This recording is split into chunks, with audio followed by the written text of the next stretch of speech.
Olá pessoal, hoje vamos falar sobre as doenças causadas por vírus, também conhecidas como as viroses. Bem, afinal já falamos sobre doenças causadas por bactérias e protozoários em outras aulas e hoje falaremos sobre as doenças causadas por esses vírus. Afinal, os vírus também fazem parte dos seres microscópicos que chamamos de micróbios, né? Os micróbios são diversos tipos de seres microscópicos que são classificados de uma forma geral como esses micróbios, essas microvidas. São protozoários, bactérias, fungos, vírus.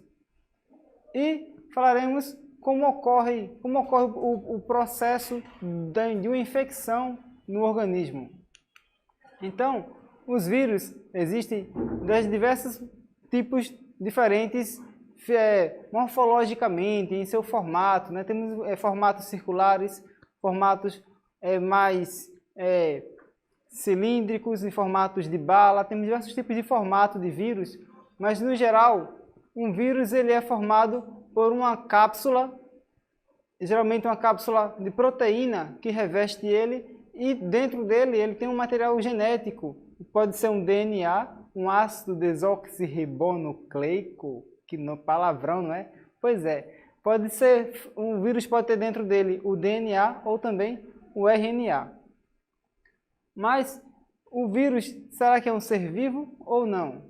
Há ainda essa discussão se os vírus são de fato seres vivos ou não.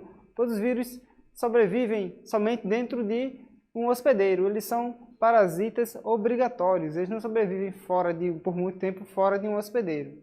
Eles podem até entrar em uma forma de vida em que ele fique ali paralisado, dormente, por muito tempo. Mas assim que ele entrar em um novo organismo, ele começa a se reativar e a se reproduzir novamente.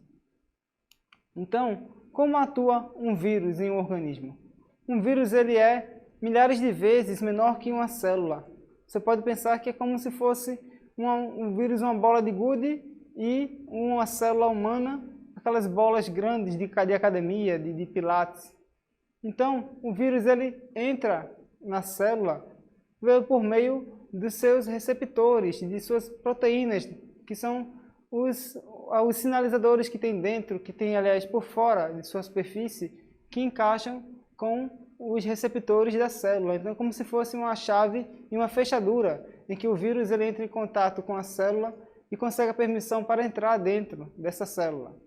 E ao entrar na célula do hospedeiro, que ele está infectando, ele vai liberar o seu material genético, seja seu RNA ou seu DNA.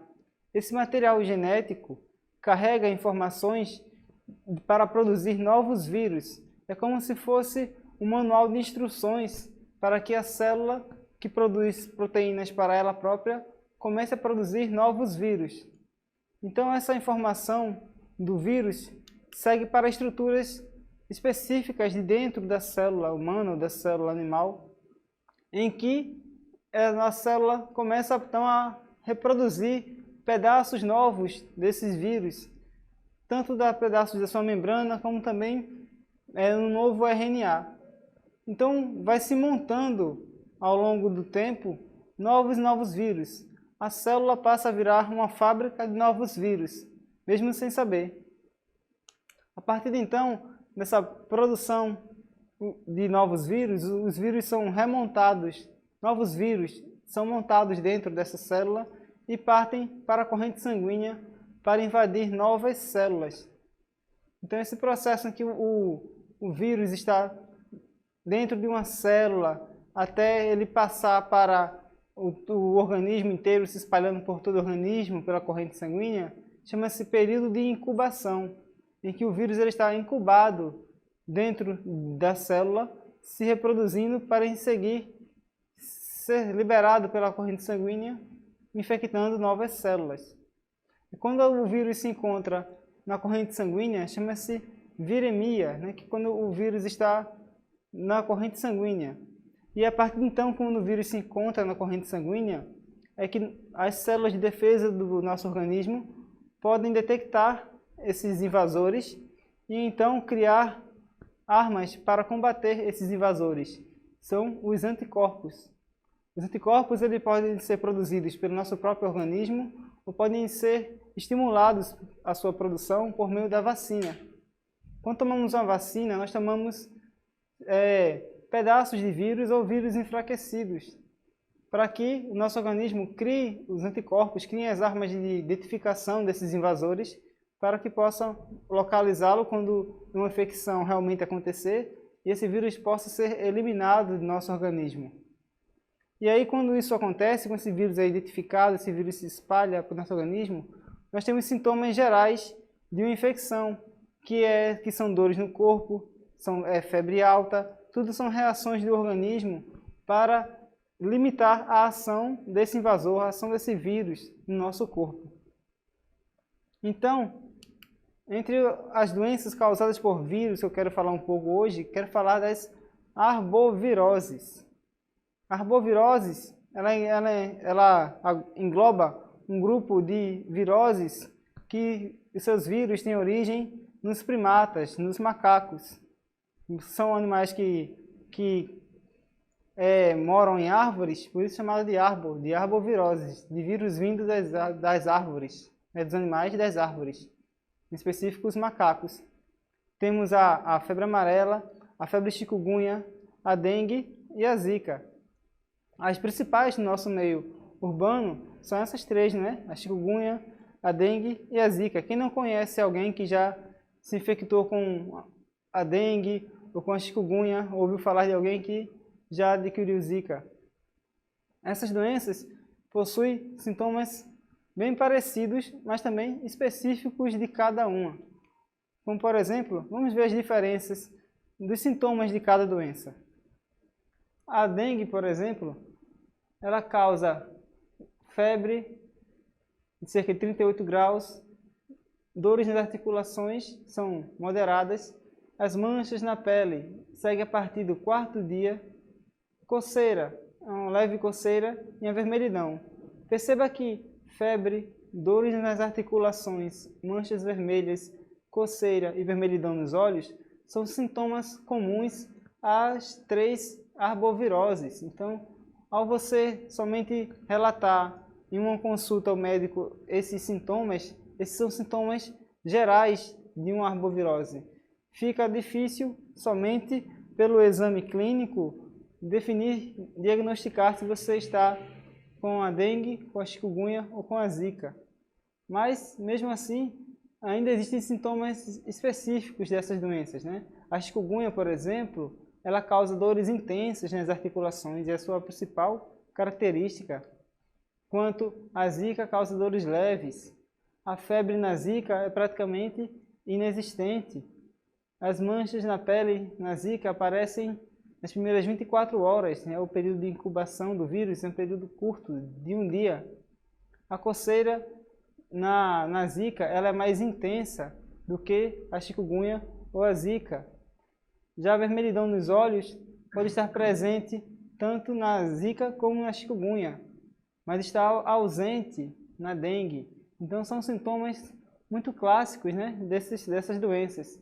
E todos nós já conhecemos muito bem quem é o transmissor desses vírus, né? É o mosquito da dengue, é aquele mosquito listradinho que nós já conhecemos. O mosquito da dengue tem como características que todos já conhecemos, ele gosta de reservatórios de água parada. Né? Eles gostam de reservatórios que você acaba deixando em casa sem perceber, como pequenos vasos de plantas, quando chove, pequenos recipientes que ficam no jardim, ou então em terrenos baldios que acumulam lixo, o mosquito gosta de depositar seus ovos naquele espaço. Então, é muito importante que você procure se prevenir contra essas arboviroses, porque elas são um grande problema de saúde pública para o nosso estado, para todo o Brasil, né? Nós falamos que nossa região é uma região endêmica para essas doenças. Uma região endêmica é uma região em que essa doença ocorre naturalmente todo ano, e que já é previsto, devido às condições climáticas, que aquela doença ocorra sempre naquela região. Então, é sempre esperado que no próximo ano também haja casos de dengue, chikungunya, e que é papel da vigilância ambiental e da vigilância epidemiológica prevenir esses casos e fazer com que esses casos diminuam nos próximos anos, e assim como no ano atual também. Eles realizam medidas preventivas em todo o município, mas principalmente cabe a nós cuidarmos do nosso espaço, em que nós possamos fazer que todo dia seja um dia de prevenção contra essas arboviroses, principalmente nesse período em que chove e faz sol e fica aquela água acumulada, que é o calor e a umidade, é o clima ideal para a reprodução desses insetos. Mas uma outra virose que eu quero falar, uma doença causada por um vírus e que ela é importantíssima também, ela é a raiva. Pois é, não é aquela raiva que você sente quando alguém lhe incomoda, não é a raiva a emoção, é a raiva causada pelo vírus da raiva, um vírus chamado de lissavírus. Esse vírus ele tem um formato de bala e essa doença é muito antiga. Há relatos sobre a doença da raiva há mais de 15 mil anos atrás. Então, é muito tempo que existe essa doença e a sua prevenção também é muito antiga.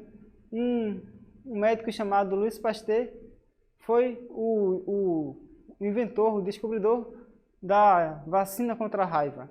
Ele testou em algumas pessoas, inclusive numa criança, sobre uma vacina contra esse vírus e ele adquiriu esse isolamento desse vírus, enfraqueceu esse vírus e criou uma vacina para esse vírus. Então, essa vacina ela é muito conhecida nas campanhas que nós conhecemos no nosso município, na campanha antirrábica, né, em que os nossos cães e gatos são vacinados. E também quando alguém sofre uma mordedura ou uma arranhadura de um gato ou de um cão e procura o serviço médico para que possa tomar sua vacina antirrábica. Por quê? Mas por que é tão importante tomar essa vacina? Bem, a raiva é uma doença que possui 100% de letalidade. Para você ter uma ideia, no nosso planeta, somente 2 pessoas sobreviveram pela infecção da raiva. Ela causa fortes dores de cabeça e pode levar à morte em cerca de 1 a 2 semanas. O vírus ele se espalha pelo nosso sistema nervoso central e vai paralisando todo o nosso corpo. E mexe também com as nossas emoções, e que a emoção principal é a raiva. Ele mexe no nosso cérebro, onde no nosso sistema límbico que controla nossas emoções, e que a raiva e o medo da água, a hidrofobia, fica mais evidente. Ele se reproduz nas glândulas salivares e o animal que adquire a raiva, ele começa a salivar, a babar, como se fala, né? Antigamente se chamava a raiva de hidrofobia, que era que o animal, a pessoa que adquire a raiva, ela tinha medo da água. Mas aqui a ingestão da água causava fortes dores na sua garganta, por isso ela tinha esse receio, essa fobia à água. E o vírus da raiva, ele é causado não só pelo gato, pelo cão, mas principalmente por um morcego, chamado de Demodus rotundos, é um morcego da raiva. Ele é um morcego hematófago, ou seja, ele alimenta-se de sangue. Mas outras espécies de animais, de outros morcegos não hematófagos, também podem transmitir a raiva. Que outras espécies são elas? Bem, os morcegos são animais muito importantes para o nosso meio ambiente.